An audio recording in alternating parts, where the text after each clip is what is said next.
ya casi muy difícil, es casi un crimen jalar clínicas, porque en clínicas nada es muy difícil, pese a que es mayor conocimiento que tienes que aprender, en realidad es más sencillo, y honestamente es más sencillo porque a veces los profesores no son tan exigentes, porque en clínica pues tú estás en la práctica con el paciente y a veces no les da tiempo para hacer una evaluación más personalizada. No debería de ser, pero es que lo que pasa es que debería ser que las universidades en general deberían tener menor cantidad de alumnos por docente, ¿no? Pero desgraciadamente cuando uno va a clínica, pues a veces te mandan alumnos y te mandan 10 o 7 y así no se puede hacer una evaluación personalizada. Y eso pasa, mira, yo trabajo en 4 universidades y en las 4 pasa lo mismo. Entonces, en otros países siempre es 2 alumnos, ¿no? Por ahí a la única universidad que he visto que manda siempre 2 alumnos por profesor es la Universidad Nacional Mayor de San Marcos, pero después las otras siempre son mínimo unos 5 a 6. Entonces, en general, la evaluación suele ser un poco más tranquila, ¿no? El doctor es más o menos bueno, a ver, hizo su historia clínica en general. O sea, realmente donde el estudiante de medicina jala es en las ciencias básicas, o sea, donde están ustedes ahorita. Hay 3 cursos que definen hasta dónde llegas. El primero, anatomía. El segundo, fisiología. Y el tercero, fármaco. No, fisiopato no. Si ya saben fisio. Pero ahora que le están casi regalando una nota.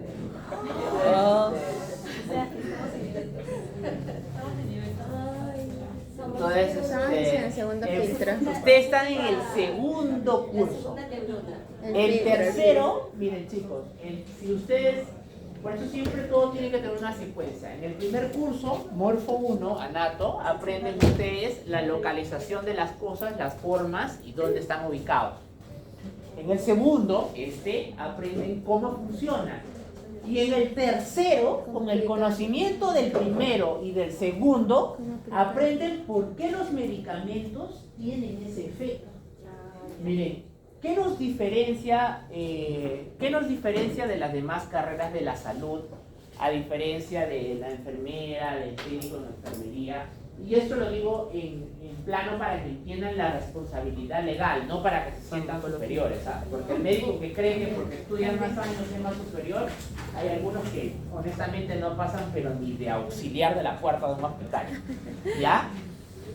Es para que ustedes entiendan por qué ustedes son los líderes en la decisión de lo que se hace en su paciente, porque si en teoría ustedes saben, conocen más y por lo tanto legalmente tienen la potestad de poder decidir qué tratamiento va y qué tratamiento no va. Por eso en teoría también el médico gana más, porque se supone que por su responsabilidad legal es mayor, ¿no? Ok. Pues eso no es solamente yo gano más porque estudié medicina, no, porque si algo le pasa al paciente, el primero al que le cae es al médico, porque la enfermera no decide, la enfermera hace lo que el médico le dice. Lo que pasa en nuestro país es que muchas veces el médico es un flojo o es un vago que no hace las cosas y la enfermera en todos sus tiempos de experiencia, ya pues ella que está al contacto del paciente termina decidiendo antes que el médico se levante de la guardia o antes de que le traigan un médico, ¿no? Pero en teoría no debería decir así y los procesos en salud, ¿ah? Muy bien. Entonces, en general, en fármaco, ustedes aprenden cómo funciona el medicamento, ¿ya? Entonces, ¿por qué les decía lo de la diferencia? Es porque ustedes como médicos saben, a través del conocimiento de fármaco, saben cuándo un medicamento no está correcto darlo, cuándo se debe dar y los efectos adversos. Esos son los más importantes que tienen que saber, ¿ya? Entonces, en esta parte de que vamos a ver el sistema nervioso autónomo, van a ustedes a aprender, es importante que lo aprendan porque cuando lleven fármaco cardiovascular, o sea, todo lo que es hipertensión, arritmias, edemas, todo eso que es por lo que siempre van a utilizar de todas maneras en cualquier parte de su vida médica, así sean cirujanos y se olviden después de la clínica, ¿ya? Igualito lo van a utilizar y es necesario que aprendan eso. Bien, paso ahora a ¿qué es el sistema nervioso autónomo? El sistema nervioso autónomo, ¿ya? Es la parte del sistema nervioso que primero uno su control no depende de la corteza cerebral. Por lo tanto, lo primero que tengo que entender es que el sistema nervioso autónomo, al no llegar a la corteza, no es consciente, Las funciones del sistema nervioso central no están controladas por la corteza. Por lo tanto, yo no puedo controlar esas funciones. ¿Ya? ¿Dónde están ubicados los centros del sistema nervioso autónomo? Están en la médula espinal, en el tronco encefálico, el hipotálamo y a veces algunas áreas de corteza muy rudimentarias, no emparentadas al control consciente como la corteza límbica, ¿no? Este sistema nervioso central se encarga de controlar y de mantener la homeostasis de los órganos internos, de las vísceras, ¿no? Despiértenla, por favor, ya. Muy bien, entonces, ese control de las vísceras, ¿ya? Ese control de las vísceras, ¿ya? Provoca algo que se llaman los reflejos viscerales. ¿Qué significan reflejos viscerales? Significa que un estímulo directo hacia una víscera desencadena una respuesta automática sin mediar mucha sinapsis, algo parecido como lo que pasaba con la médula espinal, ¿se acuerdan? ¿No? La médula espinal, donde un estímulo no tenía que llegar hasta la corteza para generar una respuesta, sino que era a nivel local nada más. Muy bien. Para eso yo tengo dos tipos de sistemas. El sistema simpático y el sistema parasimpático. Muy bien, se ha movido toda esa porquería. Ya. Vamos a empezar con el sistema nervioso simpático. Primero yo tengo que entender, el sistema simpático es el que funciona básicamente ante las situaciones de estrés o de alto requerimiento, ya sea energético, metabólico, etc. Como yo estoy en situaciones de estrés, todo aquel órgano o función que ayude a mejorar mejorar la oferta ante la mayor demanda. Por ejemplo, yo ahorita, el doctor Álvaro me dice que se hartó de nosotros y que ahora los quiere jalar y que ahorita va a hacer un examen. Entonces tú comienzas a hiperventilar, la frecuencia cardíaca aumenta, ¿no? Y entras en un estado de estrés. Ese estado de estrés representa un aumento de los requerimientos, de la demanda, ya sea metabólica, oxígeno, sangre, glucosa, porque tu corteza tiene que trabajar más, por lo tanto requiere mayor cantidad de glucosa. Y para eso yo tengo que aumentar frecuencia cardíaca, tengo que aumentar frecuencia respiratoria, tengo que, por ejemplo, hacer que el hígado haga mayor cantidad de glucólisis o de glucogenólisis, es decir, de romper glucógeno para transformarlo en glucosa, para que esa glucosa esté presente y esté a la disposición del cerebro para poder utilizarlo. Entonces, todo eso genera un estado de estrés con un aumento de las demandas. ¿Quién adapta a tu cuerpo, a las vísceras, para poder dar mayor oferta ante la demanda? El sistema nervioso simpático. ¿Ok? Muy bien. El sistema nervioso parasimpático no es que no funciona para nada, no es el vago, por si acaso, como a veces erróneamente le dicen, ¿ya? No es el que funciona ante las situaciones pasivas, cuando estás de vacaciones, no. Él, todo lo contrario, mantiene al cuerpo en su estado basal, Tú no todo el tiempo vives estresado, ¿o sí? El Morfo 2 sí, ¿no? Bueno. Pero no todo el tiempo, cuando vas a dormir o cuando estás sentado, estás comiendo o estás con tus peores nada, ¿no? Estás bien, ¿qué pasa con el peor nada, doctor? Muy bien, listo. Ahí está. Entonces, pero exceptuando, hay una actividad que todo lo contrario a lo que tú puedas creer, estimula mucho al parasimpático. ¿Quién? El digestivo. Uno que ya lo hemos visto en el capítulo anterior. El digestivo, ¿no? El digestivo. El tracto digestivo es la excepción, no la regla. El tracto digestivo está gobernado prácticamente en gran parte por el parasimpático. Por eso el parasimpático media las funciones de la absorción y la digestión, a diferencia del simpático. ¿Ya? Muy bien. Vamos a recordar un poquito de neuroanatomía, lo que nadie quiere recordar. A ver. El sistema simpático y parasimpático se caracterizan porque en la comunicación del estímulo y la efección de la acción, o sea, el efecto de la acción, está mediada básicamente por dos neuronas. Dos nomás.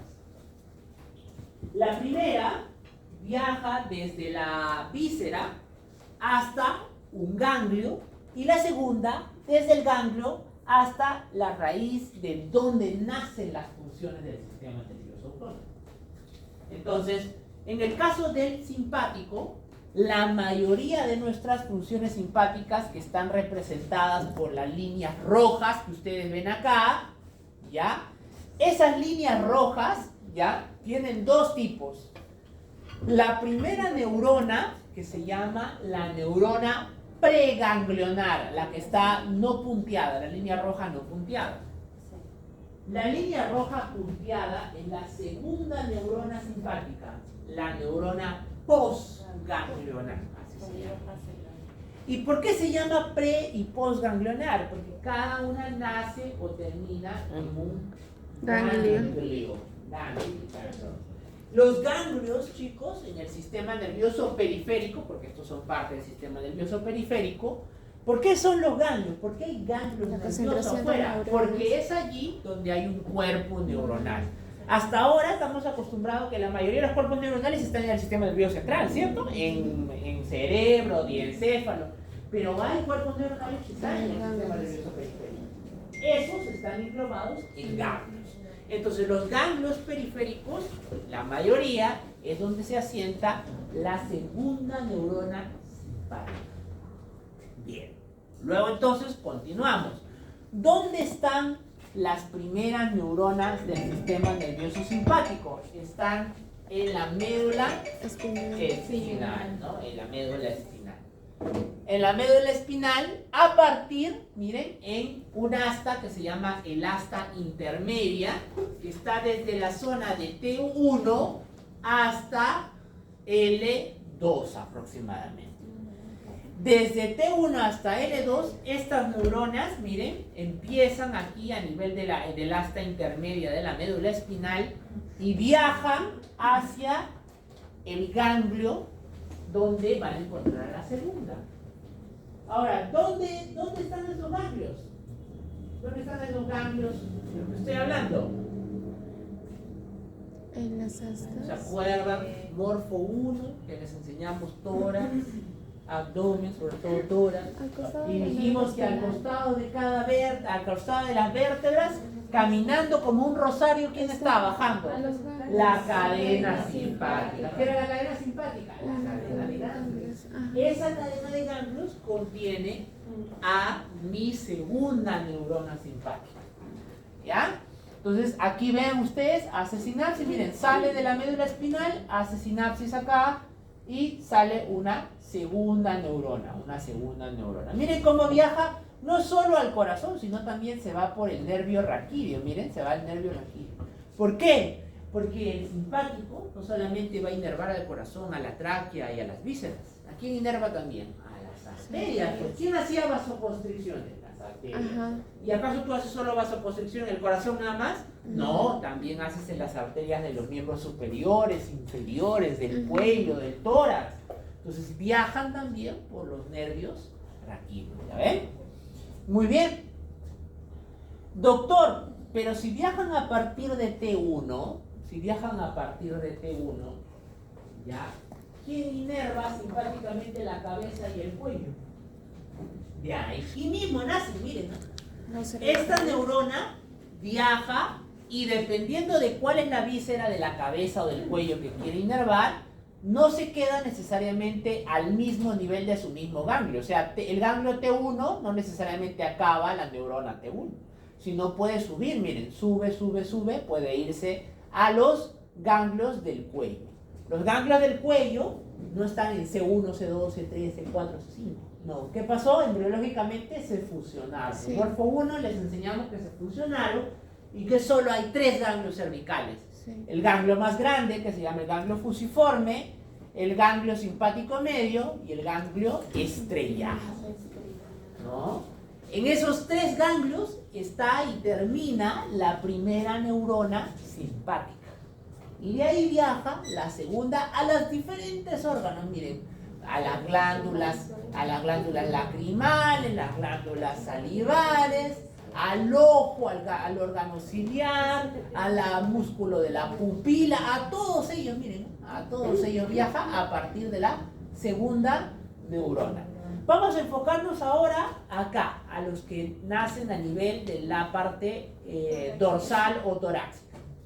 ¿Cómo nace la neurona? Miren, nace de aquí, nace del asta intermedia, viaja siempre por la raíz anterior del nervio raquídeo, luego se va y llega hasta el ganglio de su nivel. En el ganglio de su nivel, si yo me acuerdo, en anato tenía 2 raíces, una que se llama, ¿cómo se llamaba? ¿Qué? La raíz blanca y la raíz gris, ¿no? La raíz blanca y la raíz gris. El ganglio no estaba colgando solo alrededor, sino que estaba conectado al nervio raquídeo gracias a estas 2 ramitas. Entonces era la rama comunicante gris, rama comunicante blanca. Entonces, ¿por qué era? Porque miren, por la rama comunicante blanca llega la primera neurona, hace sinapsis con la segunda, y por la rama comunicante gris sale el axón de la segunda. ¿Ya? Y ahí se va a los diferentes lugares donde tiene que ir. Entonces, esta de acá que llega hasta el ganglio, la rama o la neurona preganglionar. Y la que sale de aquí, postganglionar. Ya, esto es anato para que lo revisen. Bien, entonces miren, todo el simpático gobernado desde la zona intermedia, ¿no? O el asta intermedia de la médula espinal. Muy bien. Y de ahí, miren, viaja hasta hacia abajo a las vísceras pélvicas. El parasimpático, igual, ¿no? No, qué bueno fuera que fuera así. No. No, el parasimpático. El parasimpático, a diferencia del simpático, tiene diferentes puntos de donde funciona. El simpático, la rama o la raíz intermedia o el asta intermedia de la médula espinal. En el caso del parasimpático, depende de dónde estamos localizados. Si hablamos de las vísceras pélvicas, el núcleo está a nivel de la médula espinal sacra. Si hablamos de todas las vísceras del tórax, del abdomen y el tórax, específicamente el abdomen proximal y el tórax, todo ello está gobernado por un solo nervio. ¿Quién? El vago neumogástrico. ¿Ya? Si hablamos del cuello hasta la cabeza, depende también de cuál órgano estoy evaluando, porque puede que esté a nivel de aquí, en el pedúnculo cerebral, en el tronco encefálico. ¿Se acuerdan que les enseñamos que el núcleo de inguinal, el lágrimo muconasal? ¿Sí? ¿Se acuerdan, no? ¿No? Bueno, revisarlo. Por eso les dije que para este capítulo tenían que recordar neuronal. Ya, todos esos núcleos que les enseñamos se llaman núcleos parasimpáticos. Son los núcleos donde han nacido la primera función parasimpática. Vamos a recordar un poquito. Por ejemplo, las funciones del esfínter de la pupila, el músculo ciliar, están gobernados igual que en el parasimpático por 2 neuronas, preganglionar y postganglionar. ¿Cuál es la gran diferencia del simpático con el parasimpático? El simpático, la mayoría de sus ganglios estaba en la cadena simpática, exceptuando algunos. Por ejemplo, en el simpático, ¿quién era la excepción a la regla? Por ejemplo, las vísceras abdominales, porque miren, hemos dicho que el rojo no punteado es la preganglionar. Miren, en este caso no se quedan acá en la cadena simpática. Miren hasta dónde se va. Acá, al ganglio celíaco, al ganglio supraórtico, al ganglio mesentérico superior, mesentérico inferior, que también les hemos enseñado en neonato, ¿se acuerdan? Sí. Porque ahí estaba la segunda neurona de algunas neuronas simpáticas. En el caso de los ganglios parasimpáticos, los parasimpáticos, sus ganglios no están por fuera, o sea, no los vas a encontrar en el plexo solar ni en el plexo hipogástrico, no. ¿Dónde están esos ganglios? Son microscópicos y están en el interior de cada órgano. ¿Qué quiere decir? Que la primera neurona siempre llega hasta el órgano donde tiene que llegar y de allí, en un pequeño tramo, el ganglio chiquitito, van a encontrar adentro del órgano, van a encontrar a la segunda. Por eso miren, miren, la azul no punteada es la primera y la punteada es la segunda. Y miren, todas las punteadas, o sea, las postganglionares, están en el mismo órgano, en la misma víscera. Exceptuando las vísceras del cuello y las vísceras de la cabeza. En las vísceras del cuello y la cabeza sí se cumple lo mismo que con el simpático. O sea, hay un ganglio afuera del órgano donde está la segunda neurona. ¿Quiénes eran? Los que les enseñamos en Morfo 1. Ganglio ciliar, ganglio pterigopalatino, ganglio óptico, ganglio submandibular. ¿Ves? Por eso te enseñamos toda esa cantidad de nombres que tú horriblemente pensabas que solamente era para jalar. Pensando que ahora nos pagan por jalar, no nos pagan ni un sol por jalar. Si a mí a ver, yo trabajo en Winner desde el 2019. Si a mí desde el 2019 me pagaran un sol por cada alumno que he jalado, bueno, ya estaría, ya ahorita no estaría aquí, estaría de repente en las Bahamas, ¿no? Entonces, imagínense, entonces, no me pagan ni un sol por jalar a nadie, por si acaso. Ya, muy bien. Entonces, miren, la neurona preganglionar llega acá, a este ganglio, que por ejemplo es el ganglio ciliar, y que es el que gobierna al músculo del esfínter de la pupila y al músculo ciliar. Y a partir de allí nace la segunda, miren, nace la segunda y se va hacia el músculo de la pupila. Vamos a otro. Había los núcleos lagrimales, ¿no? El lácrimo muconasal. ¿Cuál era el lácrimo muconasal? ¿Cuál era? El que gobernaba a las glándulas lagrimales y la mucosa nasal, ¿no? La mucosa nasal. Acá, por ejemplo, tenemos a este, que es el ganglio pterigopalatino, ese que está acá, ¿ven? Aquí llegó la primera neurona, se va al ganglio pterigopalatino, y del ganglio pterigopalatino se va a la glándula lacrimal. ¿Vía qué nervio? ¿Vía qué nervio? A ver. El quinto uno, pues chicos, ya ven, por eso tienen que aprender anato, el quinto uno. Muy bien. Seguimos. Nos vamos ahora a la inervación de las glándulas salivales. Por ejemplo, la glándula parótida. La parótida tiene su inervación parasimpática propia mediante el ganglio óptico, donde está la segunda neurona, y viaja por donde vía de nervio. ¿Qué nervio, chicos? ¿Qué nervios inerva a la glándula parótida? Facial. ¿Ah? ¿El bajo? ¿El facial? Muertos. No.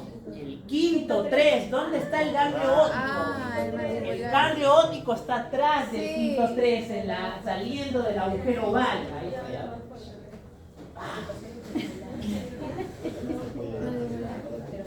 Ay, muchachos, ya. Listo, seguimos. El ganglio submandibular, ¿no? El que está por acá. Ahí. Y se va acá por vía nerviolingual, llega a la región de las glándulas submandibulares. Muy bien.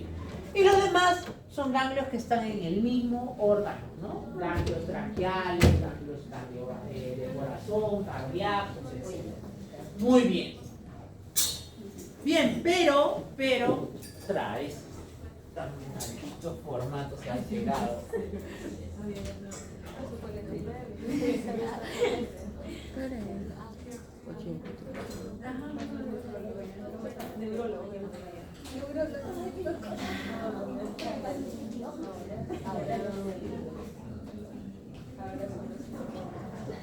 Muy bien, se dice entonces, miren, esta es la parte más importante y la parte que me farma. ¿Cómo funciona? A ver, el sistema nervioso simpático y parasimpático como está a base de dos neuronas, siempre hay, por lo tanto, un neurotransmisor entre la primera y la segunda, y el neurotransmisor entre la segunda y el órgano, es decir, el que manda la acción del efecto, ¿no? El que provoca la vasoconstricción, el que provoca la vasodilatación, la gluconeogénesis, etcétera, diferentes cosas. Entonces, ambos, tanto el simpático como el parasimpático, la sinapsis entre la preganglionar y la postganglionar depende generalmente de un neurotransmisor. ¿Cuál? Acetilcolina. Por lo tanto, en el simpático y en el parasimpático, el neurotransmisor de por excelencia suele ser acetilcolina. Por lo tanto, son neuronas colinérgicas. Eso quiere decir que cada vez que yo aumente o disminuya la acetilcolina, estoy afectando también la acción de la neurona preganglionar. Muy bien. La neurona postganglionar, y aquí esta es la principal diferencia. La neurona postganglionar libera un neurotransmisor para que el órgano o la célula donde va a ser el efecto se estimule y tenga una acción. El neurotransmisor es diferente. En el caso del parasimpático, el neurotransmisor básicamente casi siempre, por no decir siempre, es colinérgica, o sea, depende de acetilcolina. ¿Cuál es la diferencia, doctor? Pero la acetilcolina no es la misma que provoca la contracción muscular. Sí, ¿no? Sí. ¿Sí o no? Sí. ¿Sí, no? No. Sí, correcto. ¿Cómo que no? Bueno, por las puras. La acetilcolina no es la que le da inicio a la contracción. No, a la contracción muscular. Las colinérgicas, si tienen el efecto motor, ¿cómo hacemos? Que hay una diferencia. ¿Cuál es la diferencia? El tipo de receptor de la acetilcolina. Esa es la diferencia. La acetilcolina se puede unir a dos tipos de receptores: muscarínicos y nicotínicos. Los receptores de la unión neuromuscular son los nicotínicos. Mientras que los muscarínicos son los receptores de la función del parasimpático. O sea, las acciones parasimpáticas de la acetilcolina se unen a receptores muscarínicos. Muy bien. Listo. Recuerden, porque en fármaco van a hablar los anticolinérgicos, colinérgicos, promuscarínicos, antimuscarínicos, antinicotínicos. Acuérdense, todos los medicamentos que utilizamos tienen básicamente la acción de fármaco. No, eso, alfa beta no es en nicotínicos, eso es el que si la pregunta tiene que saber cuáles son alfa 1, alfa 2, alfa 3 de cada uno. Sí, tienen que saber, porque eso va a venir. ¿Ya? Muy bien, seguimos. A ver, las neuronas simpáticas postganglionares se caracterizan porque tienen neurotransmisor de los dos tipos.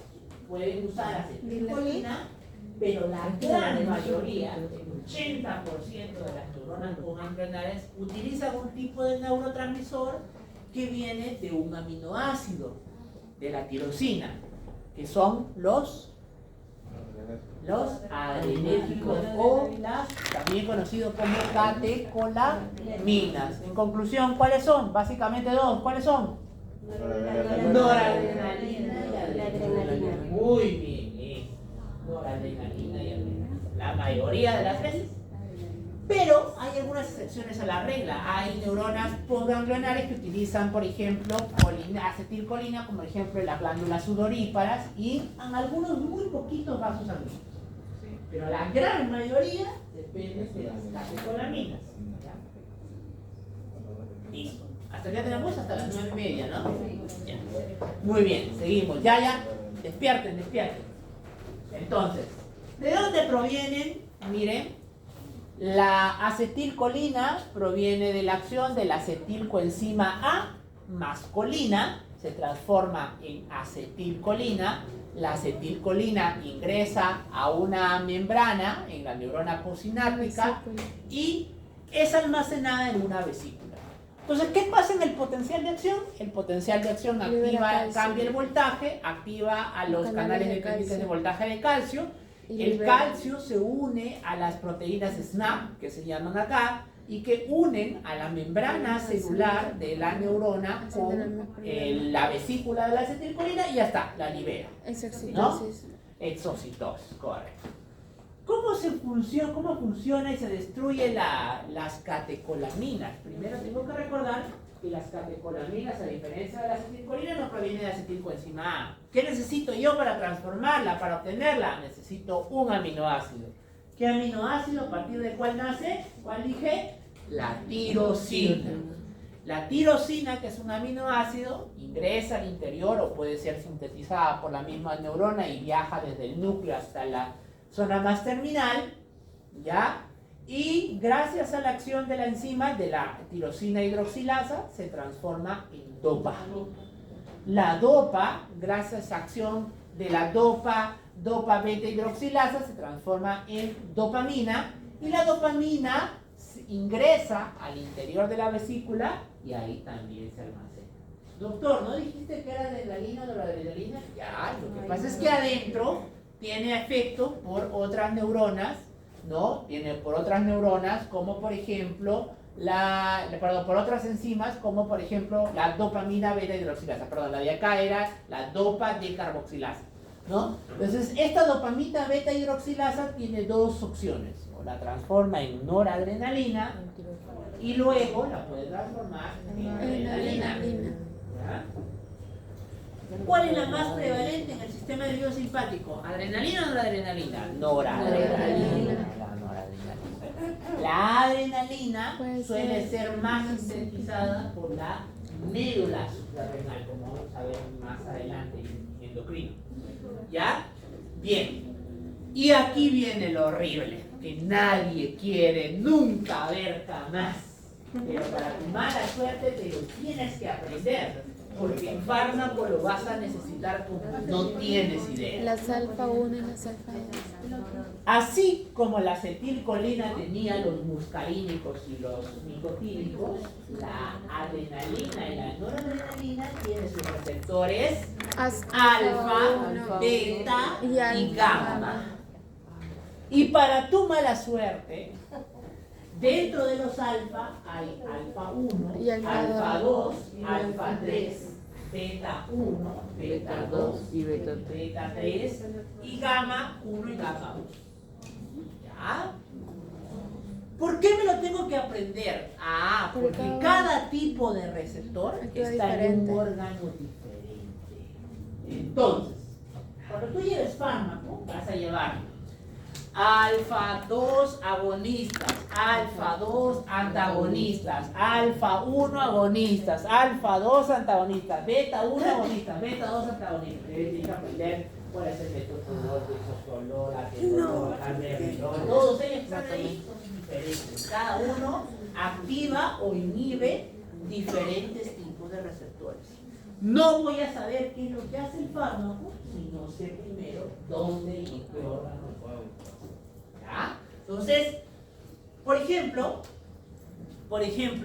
el alfa, el receptor tipo alfa, está en los vasos sanguíneos, específicamente en la capa media de las arterias. Pero en el interior de ese músculo también tengo el receptor beta 2. En alfa y el beta, ¿quién es el neurotransmisor? La noradrenalina, ¿cierto? Muy bien. Ahora, si la adrenalina se une a los dos, mira qué es lo que hace. El alfa receptor, cuando se une al alfa receptor, provoca vasoconstricción.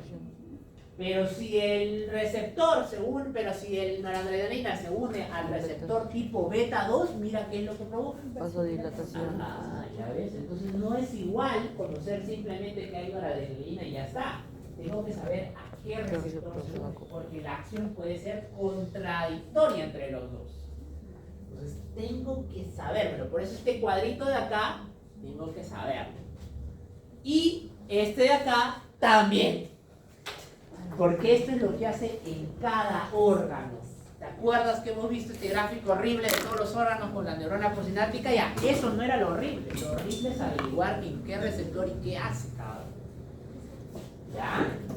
Tengo que saber qué hace el simpático: ilidoconstricción, ilodilatación, aumenta secreción de glándulas sudoríparas o la disminuye, quién aumenta o disminuye el tránsito intersticial, quién aumenta o disminuye la secreción de las glándulas pancreáticas, ¿ya? Todo eso tengo que saber porque eso lo voy a tomar en el examen.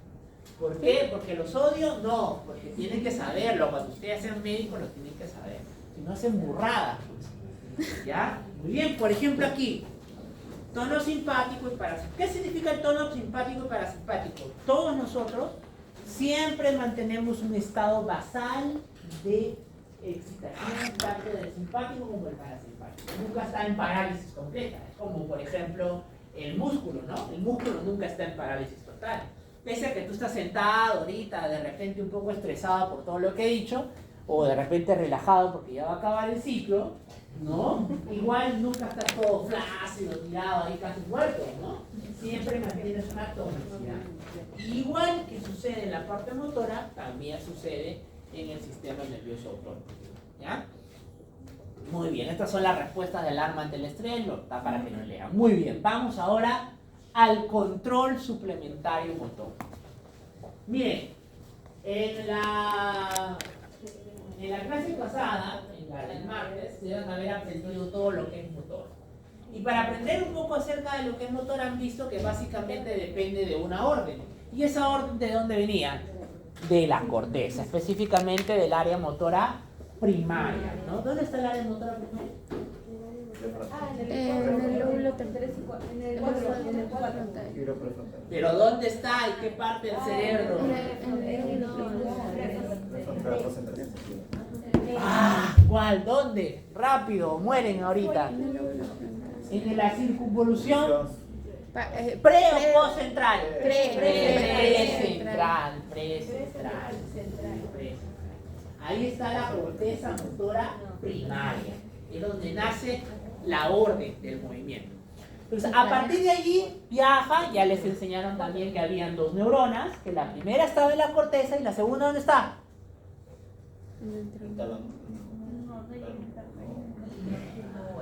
Doctor, recién estoy iniciando mi Windows.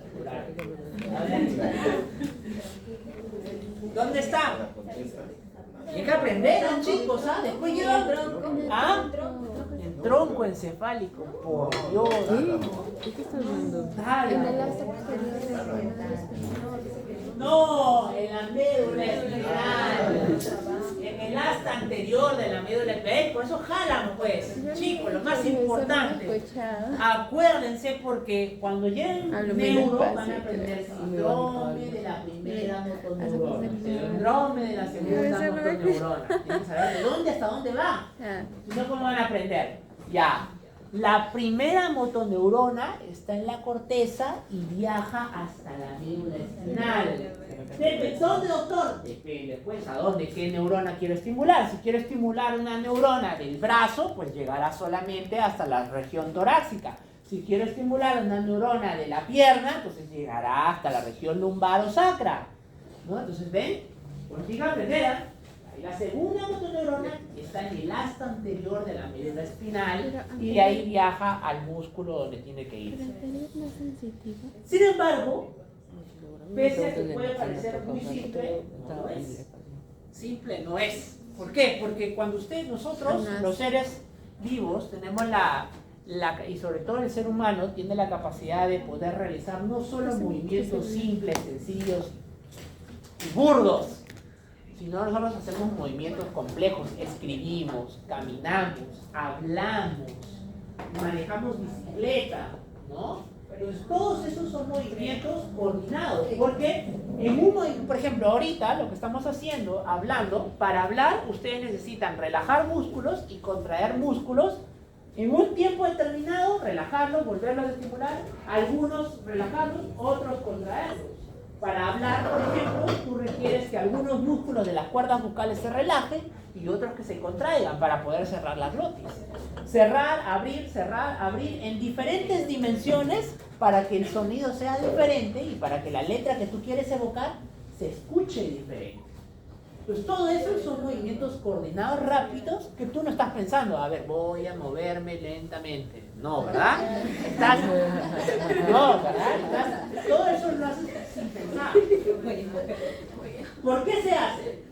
Porque hay un sistema, aparte de la corteza motora, que se encarga de retroalimentar a la corteza acerca de, uno, filtrar si mi respuesta ha sido adecuada, si el movimiento tiene la mejor proporción, en fuerza adecuada, me he movido o me he desplazado lo que yo había planificado, ¿no? O si no lo he hecho. Entonces todo eso viene a cargo de las áreas suplementarias motoras. Y a eso le contribuye el cerebelo y los ganglios basales. Miren, el cerebelo, que es como un cerebro pequeño, cuando tú lo estimulas, ¿ya? Cuando tú lo estimulas, no vas a producir ni un solo movimiento. ¿Qué quiere decir? Que el cerebelo no es ejecutor de los movimientos. No lo es. Pero sin embargo, si yo te extraigo el cerebelo, vas a ver cómo al intentar moverte, cosas tan simples como caminar, no vas a tener como caída, como si recién estuvieras aprendiendo a caminar, ¿no? Por ejemplo, el alcohol lo que hace es disminuye la actividad de las neuronas cerebelosas. Por eso han visto cómo camina el borrachito, ¿no? Parece que se está cayendo por ahí. Ya. Muy bien. Por ejemplo, si hay extracción de cerebelo, tampoco puedes escribir. Tú le pides a la persona que escriba y vas a ver que escribe como el niño cuando está aprendiendo a escribir, ¿no? ¿Cómo escribe el niño? La O no la hace así redondita y rápido como tú la haces, ¿no? Empieza haciendo la primera así, como con púas, ¿no? Hasta que poco a poco cierra, ¿no? Es más, por ejemplo, hace movimientos repetitivos el cerebelo, o sea, permite que tú puedas hacer movimientos repetitivos. Por ejemplo, ¿han visto qué es lo que hacen, qué es lo que se hace a veces, qué es lo que hace el policía cuando quería evaluar? Ahora ya pues con la prueba del alcoholímetro ya no, pero antes, ¿qué es lo que se hacía para evaluar las funciones cerebelosas cuando querías ver si estaba tomado o no? Pararte una pierna. Esta prueba, así, ¿no? Así. Y primero hacía que caminaras por la línea acá. Y normalmente una persona que está sobria, yo por ejemplo, Un borracho que sabe fingir. pero, por ejemplo, o otra cosa, por ejemplo, le decía, ¿no? A ver, levante las manos y decía, con la punta de tus dedos, por favor vas a tocar la punta de tu nariz, una y otra vez, una mano y luego la otra. Entonces, hacías esto, y lo puedes hacer normal, ¿no? Aparentemente no estoy choborra, entonces por eso no. Pero tú le dices a una persona que tiene patología cerebelosa y él hace así, ¿no? Porque no puede. O sea, si tú le dices hazlo lentamente, puede que sí, pero le dices a ver hazlo otra vez rápidamente, no puede. Está como que divaga, no puede, está aprendiendo. Porque necesita coordinación. Cuando tú haces los movimientos, chicos, necesitas coordinación. Entonces necesitas retroalimentación. El cerebelo recibe información de diversas áreas, de la corteza motora, de la corteza sensitiva, y sobre todo recibe información importante que no llegaba a la corteza. ¿Cómo se llamaba esa información que revelaba posición, y fuerza de contracción, fuerza de tensión muscular, fuerza de estiramiento de la fibra muscular y que no llegaba a la corteza? ¿Cómo se llamaba? No, inconsciente cuando no llega a la corteza, pero ya les he dicho por eso. ¿Cómo se llama esa información que estaba en cápsulas, tendones, fascia, músculos? Propioceptiva era de los propioceptiva. Inconsciente. Consciente. Llega a la corteza. Inconsciente, ya. Esa sensibilidad es la que llega al cerebelo. Porque el cerebelo necesita saber fuerza de contracción, fuerza de tensión y todo eso. Y tú no eres consciente de esa información. ¿Ya? Bien. Entonces recibe información de posición, velocidad de movimiento, fuerzas que actúan sobre ella. Contrasta los movimientos reales descritos versus la información sensitiva con lo pretendido por el sistema motor. ¿Qué quiere decir? Tu corteza motora da una orden porque tú has elaborado en tu cerebro un movimiento con una fuerza y en un tiempo determinado. Pero distinto es lo que tu cerebro programa a lo que realmente se efectúa. Entonces, ¿quién compara lo que se efectuó versus lo que tu cerebro se planificaba? El cerebelo. Él contrasta el movimiento real versus lo pretendido con tu corteza cerebral. Ah, sí, doctor, pero yo cuando me muevo no estoy... A ver... No estoy pensándolo. Es que todo eso sucede en fracciones de segundo nada más. ¿No? Muy bien. Listo. Comparación entre ambos nos resulta satisfactoria, entonces devuelve las señales subconscientes. Por ejemplo, lo que tú haces cuando aprendes poco a poco a manejar bicicleta, ¿no? La primera vez seguramente que no lo haces bien, pero conforme vas haciéndolo poco a poco, ya los movimientos son automáticos. Tú no estás pensando, a ver, aquí es donde debo bajar la pierna para que el pedal baje. No, ¿verdad? Ya lo comienzas a hacer automáticamente. Por eso es que tú ahora manejas bicicleta y no te pones ni a pensar con qué pie vas a empezar, ni nada, ¿cierto? Lo haces automáticamente, porque vas aprendiendo con cada movimiento. Bien. Colabora además con la corteza cerebral con la planificación del movimiento anticipado secuencial. O sea, cuando tú vas a hacer un movimiento secuencial repetitivo, caminar, hablar, manejar bicicleta, ¿no? La corteza, para determinar qué músculos se contraen y qué músculos se relajan, contrasta con la información del cerebelo y conjunto con el cerebelo planifica el movimiento rápido para que pueda salir adecuadamente. Y aprende de sus errores, por lo que te decía, contrasta el movimiento real y modula una respuesta. Por ejemplo, si te caíste montando bicicleta porque presionaste muy despacio y muy lento el pedal y por lo tanto te caíste de costado, en el siguiente automáticamente lo haces más rápido porque el cerebro aprende de los movimientos para que tú puedas contrarrestar. Ojo, el cerebro no es el que cambia la orden. Lo que hace es recibir la información, la interpreta, se la devuelve a la corteza y la corteza de lo aprendido por el cerebelo vuelve a generar la orden nuevamente. ¿Ya? Por eso les decía que si tú estimulas al cerebelo no va a pasar nada. No vas a mover ni un solo músculo porque el cerebelo no es efector. ¿Ya? Muy bien. Esto es anato, no lo voy a repetir. Muy bien, vamos a las aferencias y las eferencias. O sea, la información que llega y la información que sale. La información que sale, la información que llega, perdón, son las aferencias, ¿no? Y esas aferencias vienen por la vía córtico-cerebelosa, fascículo olivo-cerebelosa, vestíbulo-cerebelosa,